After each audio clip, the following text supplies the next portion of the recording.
G'day to all my friends and family, and welcome to this episode of Jim's 5am Club. It's Sunday the 13th of February.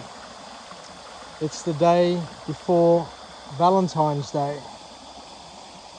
And I'm out here in the bush, going on a bushwalk after a lot of rain this week, and thought I'd deliver another book summary on Jim's 5am Club. And given that it's the day before Valentine's Day, I thought that it would be probably timely and useful to talk about a book entitled The Mastery of Love by Miguel Ruiz, and see what we can learn about the topic of love. I went to a wedding yesterday, a beautiful, beautiful wedding, where you could see the couple were deeply in love, and they came from a family who also were loving. And it's a powerful topic, and it's something that drives most of us in every day of our lives. So this book aims to teach us what stops us from giving and receiving love. So it's not about just receiving love. There's also an art of giving love. I'm not talking about making love, but I'm talking about giving love to friends, family, children, work peers, and basically every person you come into contact with.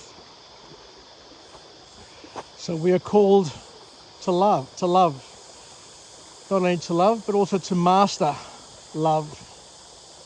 And we need to practice it regularly, deliberately, and purposefully in order to gain the necessary insights that are going to make us better lovers of people.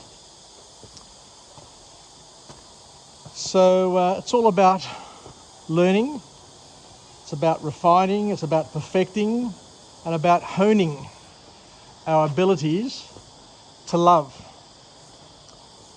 Just an interesting place where I'm at here, just a cave. As you can see, this huge cave. So if it does start raining, I know where to come to get out of the elements. So the author then talks about the fact that life sometimes tricks us into living by our emotions and doing everything based on how we feel, going with the feeling. So going with the heart and ignoring the brain.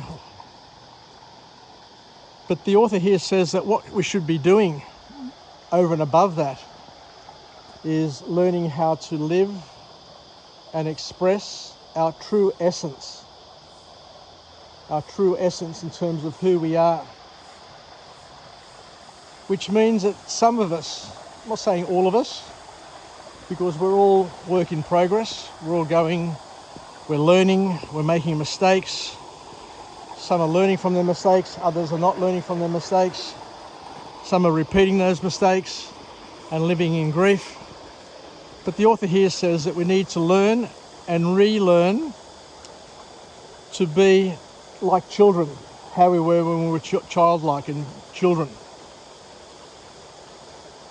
Because children are very, very organic when it comes to living their lives and learning to love and to love life around them. But sometimes as children, the author says that we are robbed of our natural state by being domesticated, by being educated, by being disciplined.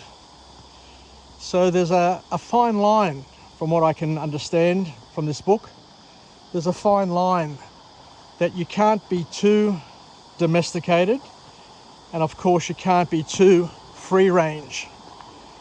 So there needs to be a sweet spot in the middle there somewhere, so that children are able to basically live out their true essence.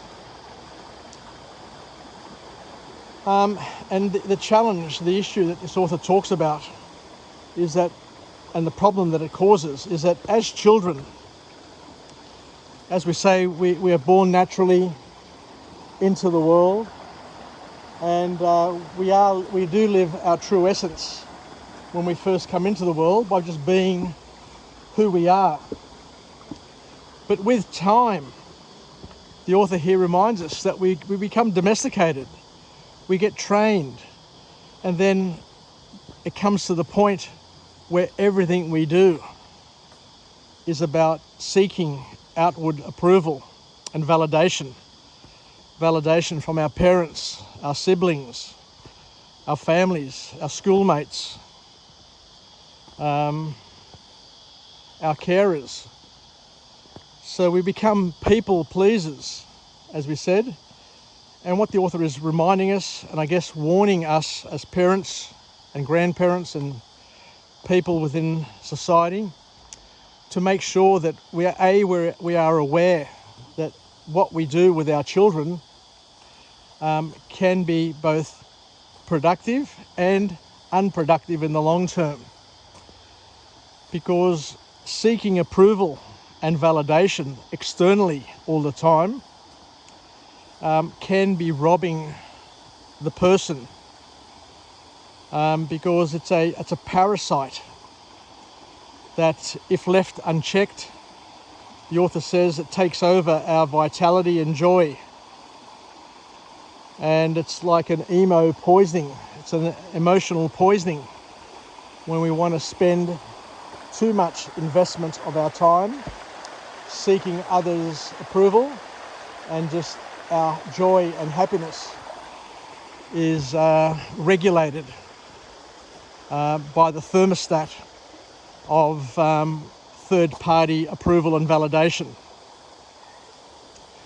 So it's a brilliant call to action, and it's a real eye-opener. It's a pretty powerful thing, and I'm kind of happy to a certain extent that I'm delivering this book summary today, because I guess with time you realise that there are a lot of people out there who have challenges, that don't feel loved, and so I've got two options here. I can either walk across there, which is probably not the right thing to do, or I can take plan B, is go across there, up there, and then cross over there. So I'll take option B today, so I don't end up ass up in the water. So I'll just stay here for a second, listen to the rippling water as it's going past. So the author here says that we are generally governed by two options, by two emotions, and those emotions are love and fear. And the warning, the call to action, the big red light flashing warning is that when we succumb to fear in a relationship, that's when we're actually sabotaging ourselves and sabotaging the relationship. Let me cross over, just bear with me. So there are two emotions that rule us: fear and love. And they work against each other. If you have fear, then you're not going to, feel or express love, and you're going to be torn and separated from love. And that's why Jesus, one of the powerful messages of Jesus, is fear not, believe, and don't fear anything. And that's just an aside that I've just added. Didn't come from the book, but I think that's my own little point that I wanted to add. And the big thing about relationships, which cause the most problems, is the concept of possession. I think a lot of men get caught up with this, feeling as if they need to be possessive, they need to protect their partner. So, the fear of being alone or the fear of losing is a poison that can damage a relationship, if not in the short term, definitely over the long term. Because what happens is that love and fear can work against each other. And there are some relationships where you've got somebody who absolutely is desperate for love, and you've got the other partner who's absolutely desperate to control the relationship. So you've got a druggie and a dealer sort of coupling there. One person wants to control and the other one is desperate for love. So obviously the one who is desperate for love, if they get caught up with somebody who's controlling, they're not going to leave the relationship because they're desperate to be loved and to be in a relationship. And the one who's controlling just loves the pleasure hormones that come from controlling somebody else. It's a bit of a disease, but there are people out there who just thrive on being in control, not only of themselves, but of all of those around them. But of course we know that those sorts of relationships, those sorts of people, don't get better over time. They end up getting worse. So if you've got an inkling from the beginning that there's a bit of a control sort of thing happening, the best advice, I guess, given experience that we all have in life and things that we've seen, is that people tend to get worse when they express those sorts of emotions rather than getting better. So the first call to action or key point that the author makes is that we need to be responsible for our own happiness. Let me say that again. Each party in a relationship, each person needs to be responsible for their own happiness and not to expect happiness to be the responsibility of someone else. There's nothing worse than having people depending on you for their happiness, because it just creates undue pressure. And it's just depletes you, it drains you. So the point here is to say and say again, and to remind us all that each person needs to be responsible for their own happiness and not to depend on their partner for that happiness, because it's unfair to do so. It's not right to do so.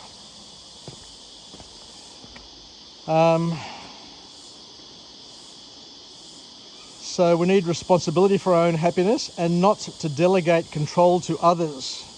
Be very, very careful that you maintain control of your own life and don't let others control it, and to be able to speak up and to push back.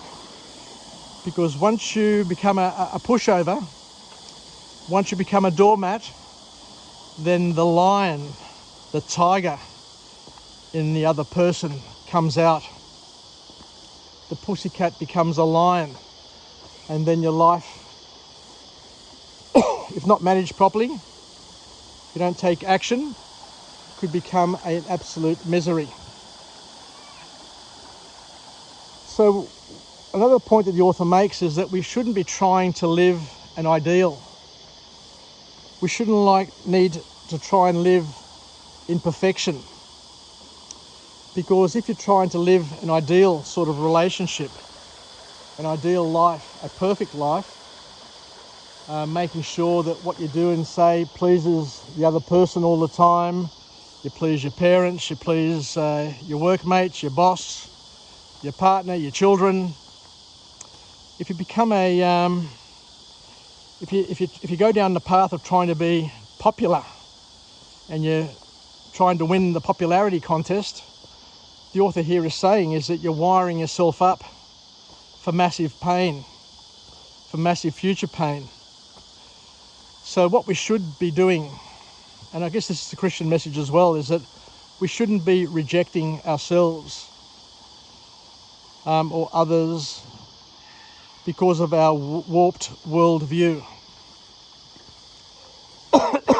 Understand that we're all lovable and other people are lovable as well.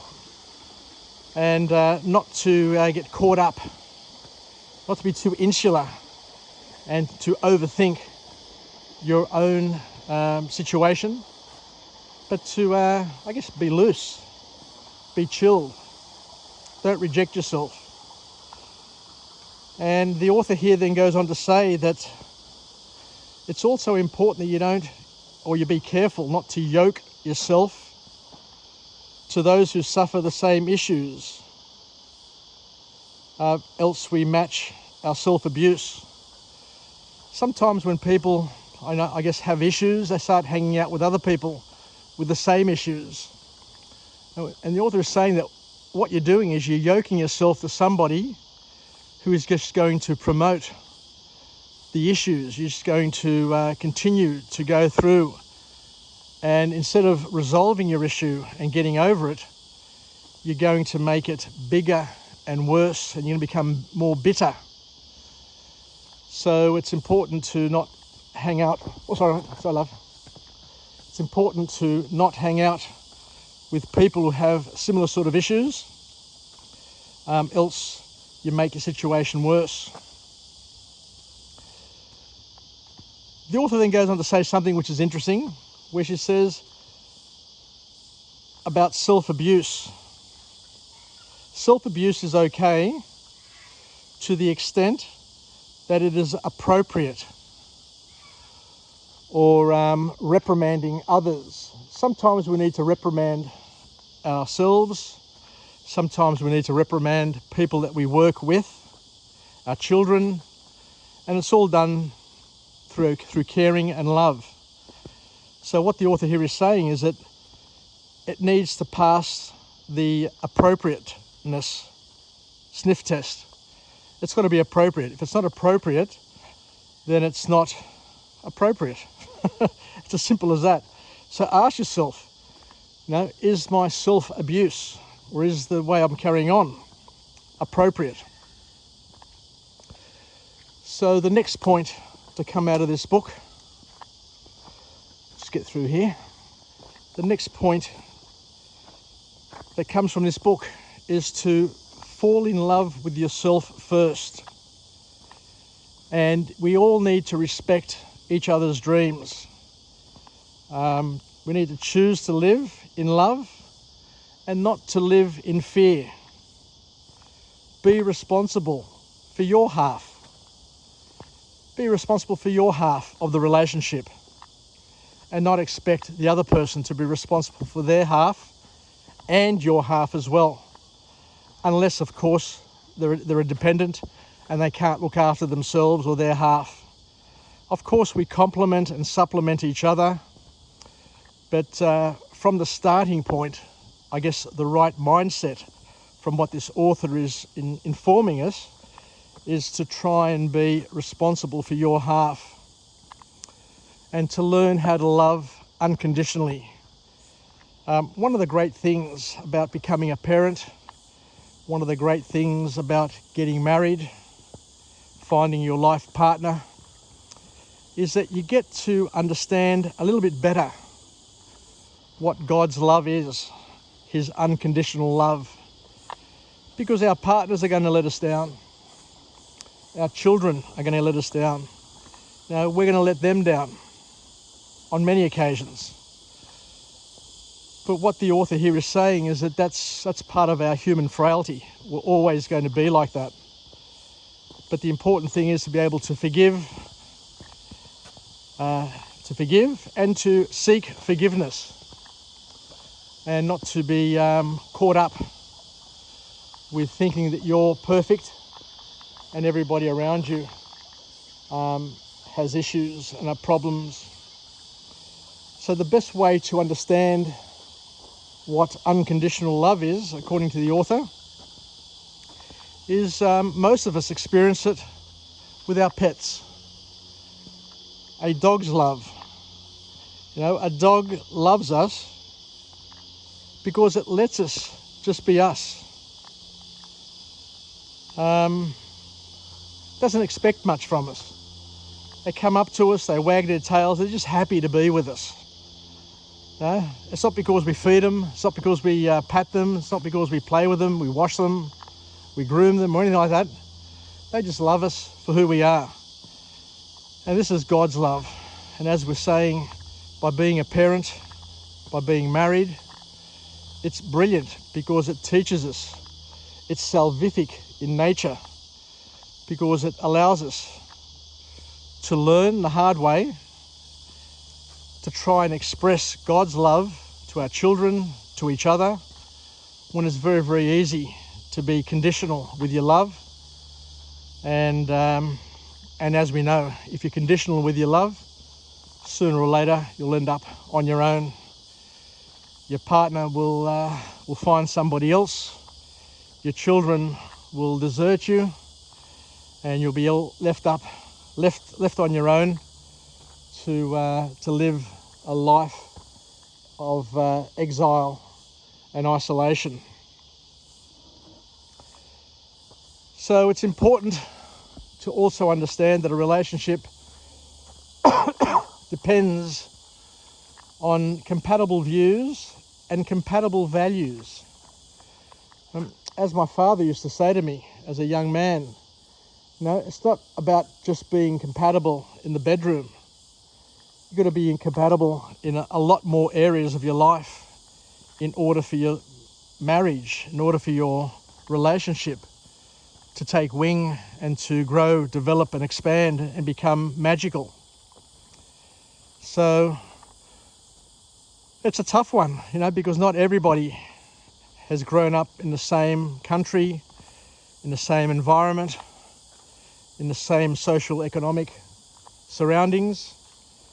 But having compatible views and values are something which are really important and a great starting point to consider and to think about. But in a relationship, the author reminds us that we need to start with us. Or more importantly, it needs to start with you. Each of us need to start with ourselves and get ourselves right. And to build a balance. Sometimes we need to give, sometimes we need to take in a relationship in order to bring the overall holistic balance to the relationship. And as I say, sometimes we need to complement and supplement each other's strengths and weaknesses. And but that's the beauty, that's the lesson, that's the journey, that's the path that we all choose to take, and very, very few get to the end of it together intact, especially today when the divorce rates are so horrific, so high. But I always say, regardless of how many people divorce in the world, even if every person in the world got divorced, I still believe in love, and I would still continue to look for my wife Paula amongst all the people in the world. So the last point that comes out of the book here is the importance to give, to be a giver in a relationship, and to understand that it's important and critical to be of service, but we're not slaves. You know, I'm happy to be a servant, happy to be of service. Let me get it right. I'm happy to be of service, but I won't be your servant. I won't be your slave. And if people expect to go into a relationship and to have servants and slaves of their partners, the author here is saying that basically you're lining yourself up for huge issues. There may be times where you need to be more of service when you're bringing up a family, and it may not feel fair all the time because you're doing a lot more of the work. Women, for example, they could be working, they could be doing the housework, they could be raising their children. There are so many other things that come into the equation, which, as we said, may not feel fair. But the last point that comes out of this is that what we mustn't do is we mustn't be a junkie for love. You mustn't spend your life just being a puppy dog to somebody else. It's got to be a relationship where it's give and take, and the relationships which are, I guess, based on one person being the doormat for the other person, then, as we said, those relationships probably won't make the distance. So be warned, understand that relationships are tough, but they are salvific. They're tough for a reason, because they allow us to grow, develop, to change, and to become better people, better versions of ourselves, for our families, and for God's service. So just let me get across here so I can start climbing up. Oh, there we go. Oh, what a beautiful track this is. Anyway, so that's the end. So thank you very much for joining me on this special episode of Jim's 5am Club, the Valentine's Day 5am Club, where we've gone through a book entitled The Mastery of Love by Miguel Ruiz, where hopefully we've learnt a few things. I must admit, I've been married for, I think, 38 years now. Been with Paula a lot longer than that, ever since she was 21 and I was 22. So I'm turning 62 this year, so for almost 40 years. But we're learning. We continue to grow. We continue to evolve. We continue to let each other down. But thankfully, we're still together. I often wonder why Paula is still with me, but she is. God bless her. But we're still together, and hopefully we can be together in health for as long as possible. So I look forward to coming to you again from a different place with a different message of empowerment. One of the objectives of Jim's 5am Club is to showcase and highlight the beauty of this wonderful country that we live in. And I love taking the opportunity to go for a bit of a walk so that you too can experience what I'm experiencing. You can do it vicariously. You can do it from your lounge here in Sydney, or you can do it from the other side of the world for those who live in Greece. But where do I go now? I think I go across here somewhere. But this place continues to change. We've had a lot of rain here recently. There's a marker. So if I go up here, I can see a marker on the rock which points that way. So I've got to go up there. So let's continue chatting away, because it is an energetic sort of climb up here, but it is a beautiful place to be. Just the green here and the ruggedness of this wilderness, which is in Sydney. Now you'd think you're in a national park somewhere up in North Queensland. It just feels so tropical here. Whoop, there we go. Let me make it to the top. And yeah, we're going to go through there. So up through that little slit in the rocks. So wishing everybody a happy Valentine's Day. For those who have found love, to keep love in their lives, for those who are searching to find somebody who is compatible with their views and their values, and to, most importantly, not be a puppy, not be desperate for love, because that will bring abuse, pain and suffering, which I guess is not worth it. Some people say it's better to have loved and lost, but others who have been in that situation often say it's better to have not been punished by and suffer from what happens in a toxic relationship. Oh, there we go. Thank you very much, and we'll chat again. Yassas, and bye for now.